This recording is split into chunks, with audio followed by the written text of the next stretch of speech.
तो D triple S वालों ये है 215 पैसेज नंबर, और इसमें आप टाइपिंग करने में कितनी एरर कर सकते हैं। आज मिलवाता हूँ हमारे स्टूडेंट से जिन्होंने इसको टाइप करने में सिर्फ 0 एरर करी है। आपको यकीन नहीं हो रहा कि 0 एरर भी कर सकता है कोई, तो देखिए दोस्तों यहाँ पे इन्होंने 215 पैसेज नंबर टाइप किया है, जिन्होंने यहाँ पे सिर्फ 0 एरर करी है, मतलब एक एरर जो हुई है वो स्पेस बार की हुई है, और यहाँ पे एरर परसेंटेज 0 है। और यहाँ पे बात करें तो इन्होंने 394 वर्ड टाइप किए हैं, और यहाँ पे 39.48 की यहाँ पे ग्रॉस बैठी है, और नेट की यहाँ पे 39.38 बैठी है।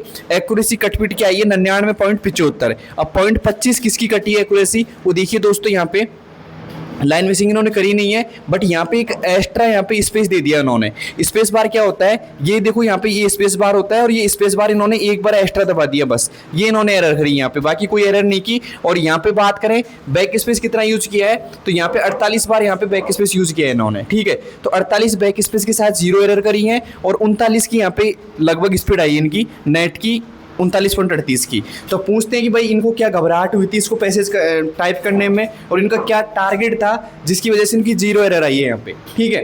तो आइए पूछते हैं फिर, क्या नाम भैया आपका? नटवर मीना सर। तो पहले बताओ कि जो टारगेट आपने अचीव किया है आज 0 एरर के साथ में और 50 से कम बैक स्पेस के साथ में, हमने आपको बोला था कि 50 से कम आपको बैक स्पेस लेके आना है, 5 से कम आपको एरर लेके आनी है, तो आपने लगभग 0 एरर करी है यहाँ पे। तो उसके पीछे क्या टारगेट था, और कैसे आपने टाइपिंग स्टार्ट किया, और कैसे पेज को रख करके मतलब क्या माइंडसेट के साथ टाइपिंग करी आपने, ये सब कुछ एकदम आप मेरे को बताओ। सर माइंड सेट तो क्लियर ही था कि भाई 50 से कम बैक स्पेस लेने हैं, और एरर 5 से कम करनी है। पर ये नहीं था कि 0 आएगी एरर। कोशिश की थी कि भाई 5 से कम हो, पर रिजल्ट आया तो पता लगा 0 ही की है। वैसे आपकी स्पीड मैंने देखी है लगभग 40 प्लस रहती है, मतलब 45 से 44 ऐसे स्पीड रहती है आपकी नेट और ग्रोस भी, लेकिन आज आपकी 39 यहाँ पे स्पीड आई है। तो स्पीड को कैसे कंट्रोल किया कि मेरे को कम स्पीड के साथ में ये टारगेट पूरा करना है? एरर कम करने के लिए मतलब स्पीड ज़्यादा बढ़ाने की कोशिश नहीं की, और इससे ज़्यादा बढ़ाता हूँ तो ज़्यादा एरर हो जाती है। तो स्पीड भी कम रखी और एरर भी 0 आई। तो ऐसे आप स्पीड कम रखते हो तो ऐसे हाथ थोड़ी चलते हैं गलत, फिर कई बच्चे ऐसे होते हैं जिनका हाथ धीरे चलने की बोलता हूँ कि धीरे चलाओ, लेकिन वो तेज़ चलाते हैं हाथ को। फिर तो ऐसा थोड़ी है कि भाई हाथ को धीरे करने में आपको ज़्यादा तकलीफ हुई हो, ऐसा कुछ? बिल्कुल ही ज़्यादा धीरे कर देंगे तो फिर बैक स्पेस भी ज़्यादा आते हैं, और मतलब लिमिट ही रखी, ज़्यादा ना तेज़ ना धीरे, और जैसे एरर भी कम हो, और एक एक वर्ड को पढ़ के लिखा था बस, एक एक वर्ड के एक अक्षर को देख के और पढ़ के लिखा था बस। आपने यहाँ पे 215 पैसेज नंबर किया है, इजी पैसेज तो नहीं है ये, क्योंकि इसमें काफ़ी बार शिफ्ट का यूज भी हुआ है, काफ़ी कैपिटल लेटर भी हैं, और नंबर्स भी यहाँ पे यूज़ हो रहा है इसमें। तो इसमें आपका क्या माइंडसेट था कि मैं कैसे टाइपिंग करूँ इसको?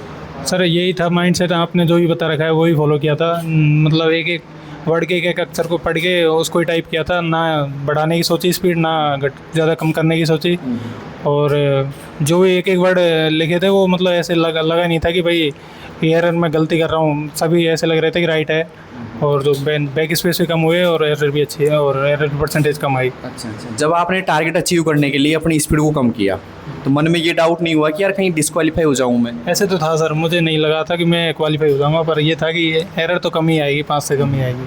कुछ बच्चे ऐसे टाइपिंग करते हैं, जब शुरुआत उनको बोलता हूँ कि टारगेट अचीव करना है तो क्या करते हैं, स्लो टाइपिंग करते हैं। उनको लगता है कि यार मैं कहीं डिस्क्वालीफाई हो जाऊँ, इसलिए लास्ट में जाकर फिर तेज़ स्पीड कर देते हैं वो, जिसकी वजह से लाइन मिसिंग हो जाती है, एरर भी ज़्यादा हो जाती हैं। तो उन बच्चों से क्या कहना चाहोगे कि उनको क्या सोच के टाइपिंग करनी चाहिए?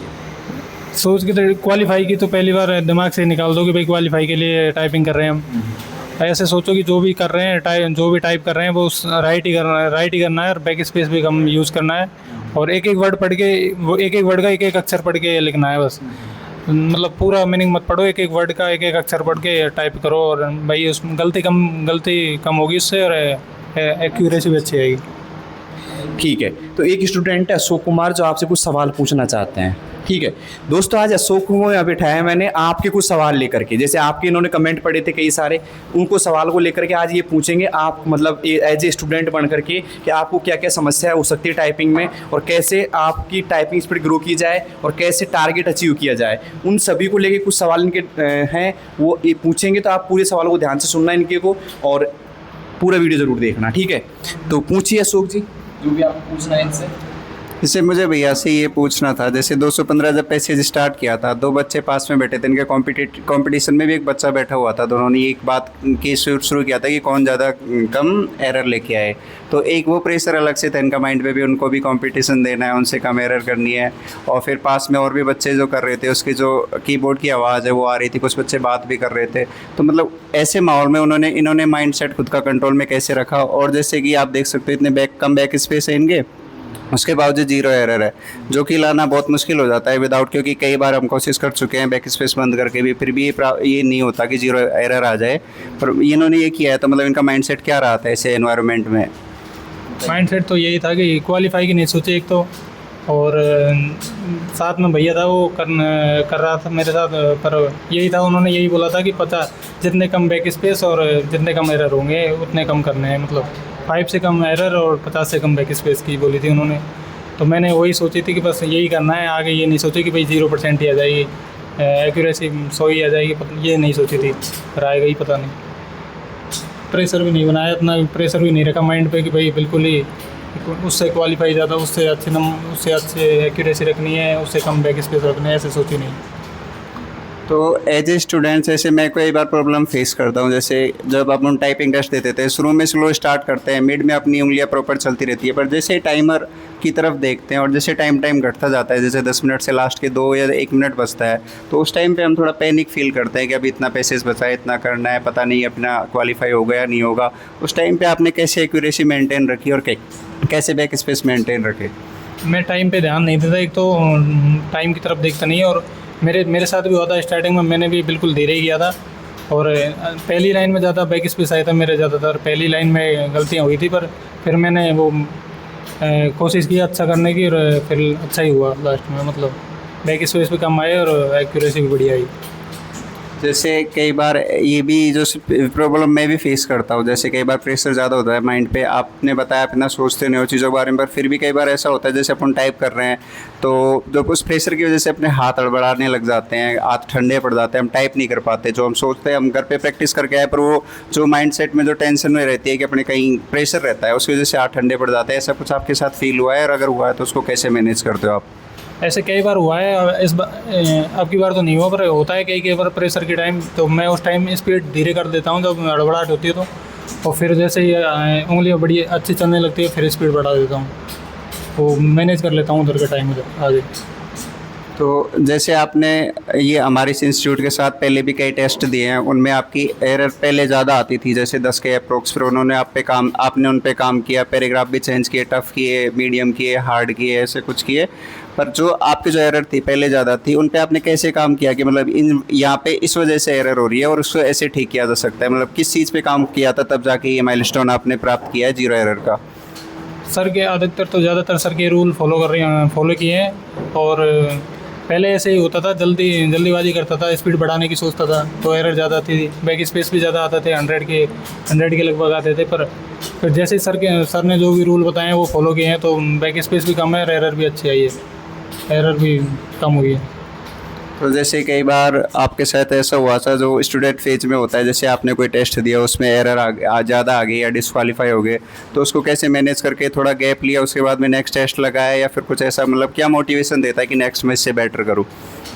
मतलब अगर लगातार 2-3 बार अनक्वालीफाई होने के बाद, तो मतलब ये कि भाई प्रेशर ज़्यादा लेना नहीं है, आज नहीं तो मतलब आज अच्छा नहीं हुआ तो कल अच्छा हो जाएगा, मतलब ये कोशिश करते रहो, ज़्यादा कोशिश करेंगे ना, लगातार अनक्वालीफाई होते मतलब ज़्यादा बार अनक्वालीफाई होंगे तो फिर और भी प्रेशर माइंड पे आता है और फिर ज़्यादा गलतियाँ होती है, ज़्यादा ये अनक्वालीफाई होते हैं, फिर ऐसे सोचना नहीं है मतलब। और कुछ ऐसा इंपॉर्टेंट जो सजेशन या टिप्स जो आप देना चाहते हो कि एक पर्टिकुलर पैसेज में या पर्टिकुलर वर्ड में, जैसे कई बार होता है दा को हम टाइप कर रहे हैं, उसमें पर्टिकुलर कई बार होता है हम काम करते हैं फिर भी उसमें एरर हो जाती है, जैसे दा को लिखते हैं TH की जगह TEH लिख देते हैं हम, तो मतलब ऐसी सिचुएशंस को आप कैसे हैंडल करते हो, मतलब उन पर कैसे काम करते हो ताकि उस प्रॉब्लम को ठीक कर पाओ? मेरे से भी अधिकतर पहले मैं आया था तब दा में ही ज़्यादा प्रॉब्लम होती थी, दा में कम से कम जैसे 10 बार आ गया ना तो 8 बार गलतियाँ होती थी दा में, क्योंकि मैं दा पूरे दाएँ पढ़ता था, उसको TH ही नहीं पढ़ता था। अब उसको एक वर्ड पढ़ता हूँ, वर्ड के एक अक्षर पढ़ता हूँ, TH मतलब एक लगता हूँ, तो फिर नहीं होती एरर। सबसे ज़्यादा पहले ये इसी में होती थी दा में मेरे से।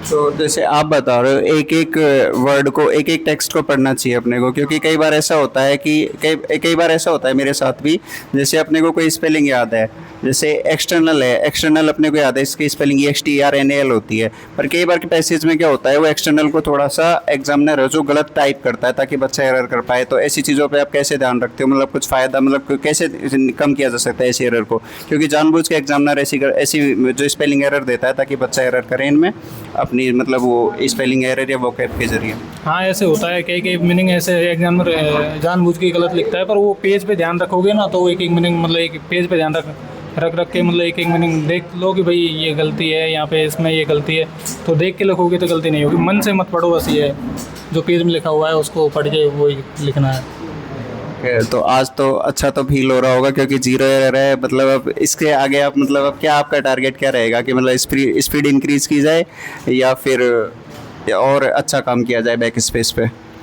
हम बैक स्पेस पे भी काम करना है और स्पीड भी कम है मेरी, 40 के लगभग है, ऐसे 45-50 के लगभग हो जाए तो और भी अच्छी खुशी होगी। बस ये 50 के लगभग करनी है स्पीड। और एक लास्ट सवाल है मेरा आपसे कि जैसे कई बच्चे बोलते हैं कि एक्यूरेसी मेंटेन नहीं करती, या कई बोलते हैं स्पीड मायने रखती है, एक्यूरेसी मायने नहीं रखती, तो आपको क्या लगता है एक्यूरेसी मायने रखती है, स्पीड मायने रखती है? जैसे आपकी स्पीड कुछ 39.48 है, आपकी एक्यूरेसी की वजह से वो 39.38 है। कई बच्चों का होता है जैसे उनकी 50 स्पीड आ रही है ग्रोस, बट उनकी नेट वहीं आके आपकी जैसे 40 या 40 के आसपास आके रुक जाती है नेट स्पीड। तो मतलब क्या बेटर है, एक्यूरेसी पे ध्यान देना या फिर स्पीड पे ध्यान देना, या फिर दोनों को ही मैनेज करके चलना? ज़्यादातर अगर एक्यूरेसी पे ध्यान रखोगे ना तो जितनी अच्छी एक्यूरेसी रखोगे स्पीड अपने आप ही आ जाएगी। स्पीड पे ध्यान मत रखो, मत एक्यूरेसी पे ध्यान रखो। अब जितनी इसमें 39 की स्पीड है, अगर ये 35.1 की भी होती ना तो मैं क्वालिफाई था। एक्यूरेसी मायने रखती है, स्पीड मायने नहीं रखती। ठीक है, तो बच्चों को मतलब स्पीड के साथ साथ एक्यूरेसी पे ज़्यादा ध्यान देना चाहिए। हाँ। स्पीड के पीछे ना भाग के एक्यूरेसी मतलब अच्छे से लिखे। तो एक और सवाल, जैसे आप टाइप करते हो, कई बार हम देखते हैं कि ऐसा मतलब कंटिन्यू टाइप कर रहे हैं 2 मिनट के, कंटिन्यू टाइप किया, आप स्क्रीन की तरफ नहीं देखे, कुछ भी नहीं किया, तो ऐसा मतलब सेल्फ डाउट सा आ जाता है कि कहीं हम एरर तो नहीं कर रहे, या स्क्रीन की तरफ देख लेता हूँ। मतलब ऐसी सिचुएशन में आप क्या करते हो, मतलब टाइप करते जाते हो फिर एक बार मन करता है कि देख लेता हूँ स्क्रीन की तरफ? ऐसे तो देखता हूँ मैं बीच में एक दो बार देखता हूँ, फिर लगता है कि हाँ सही चल रहा है, तो फिर डाउट नहीं होता कि हाँ भाई जो भी कर रहा हूँ सही कर रहा हूँ। फिर लास्ट में चेक करता हूँ जो भी होगा। और कुछ और तो बस यही है कि करते रहो टाइपिंग, सर के रूल फॉलो करो, और बहुत बढ़िया करवा रहे हैं सर। तो जैसे आप बता रहे हो मैं कंटिन्यू टाइप करता रहता हूँ और स्क्रीन तरफ नहीं देता, कई बार ऐसा होता है स्क्रीन की तरफ आप देखे और फिर लाइन मिस हो गई कहाँ पे टाइप कर रहा हूँ, तो ऐसी सिचुएशन में हड़बड़ाहट तो हो ही जाती होगी थोड़ी बहुत। उस टाइम कैसे, मतलब टाइम लेके थोड़ा रिलैक्स कैसे फील करते हो कि मतलब स्टूडेंट को भी क्या बोलना चाहोगे कि ऐसी सिचुएशन में अगर आप फंस जाओ कि लाइन मिस हो गई या कुछ एरर हो गई, तो मतलब उससे कैसे निकला जाए, मतलब बिना विदाउट पैनिक किए? हाँ ये तो हो सकता है कि लाइन मिस होती है, बहुत अधिकतर चांस होते हैं लाइन मिस हो जाए, स्क्रीन पर ध्यान देते हैं तो लाइन मिस हो जाती है। पर ऐसी सिचुएशन में एग्ज़ाम में भी मतलब यही है कि खुद को शांत रखना है, थोड़ी देर शांत रख के तो मीनिंग वहाँ पे पढ़ो स्क्रीन में, और फिर वहाँ पे पेज पे ढूंढने की कोशिश करो। घबराओगे तो फिर मिलेगी नहीं, या लाइन ही फिर ज़्यादा गलती होगी, और मिल भी जाएगी तो ज़्यादा ही गलतियाँ होगी। मतलब शांत रखो खुद को और लाइन ढूंढ के आराम से टाइपिंग करो, बस यही है।